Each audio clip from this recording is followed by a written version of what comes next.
famille Gros Roadster Naked, la bagarre fait rage. Les constructeurs proposent des motos de plus en plus méchantes avec des performances de sportives, mais il ne suffit pas de mettre un moteur d'hypersport dans un châssis de Roadster pour avoir une moto efficace. En 2010, Kawasaki refont complètement sa Z1000. Moteur, partie cycle, tout a été revu, tout comme le design novateur sur lequel nous reviendrons. En dynamique, les changements s'avèrent tout à fait positifs. La Z1000 est bien équilibrée et possède enfin un vrai train avant précis et vif. Exit le comportement pâteau et lourd de l'ancien modèle, sa petite sœur se place au doigt et à l'œil, le camion laisse place au vélo.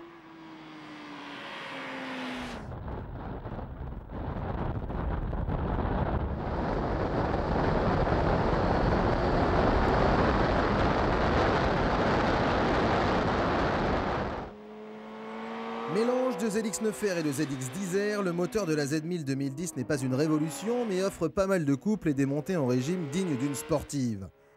La boîte est précise mais un peu courte, ce qui force à jouer du sélecteur. Pas gênant sur petite route, d'autant plus que la sonorité reste très sympa à tous les régimes. Il est temps de rendre visite à Patrick Caralp, restaurateur de Kawasaki légendaire.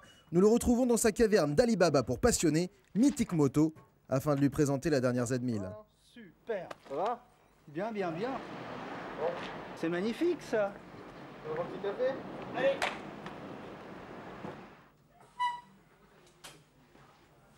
Wow, super. C'est là où que ça se passe? Ok, je te suis.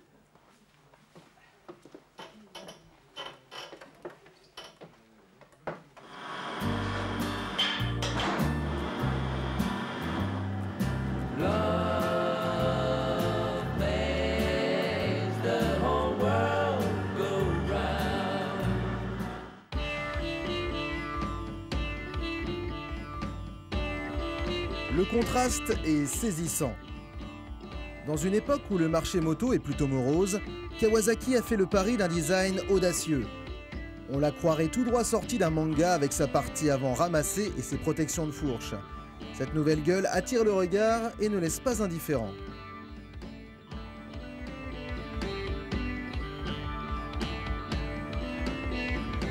Les pots d'échappement triangulaires accentuent ce côté futuriste avec un design qui reste à l'appréciation de chacun. L'avant, massif, agressif et imposant, répond à un arrière aérien. Très fin, court, il fluidifie la ligne, mais offrira un confort spartiate aux passagers. Côté équipement, la Z1000 a fait un bond en avant avec sa fourche inversée réglable en tous sens, ou encore son frein avant à double étrier radio des plus efficaces. L'ABS en option remplit son rôle, mais sait se faire oublier.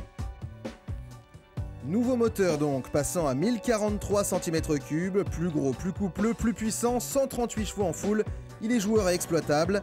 Bonne instrumentation, on aurait aimé un témoin de rapport engagé.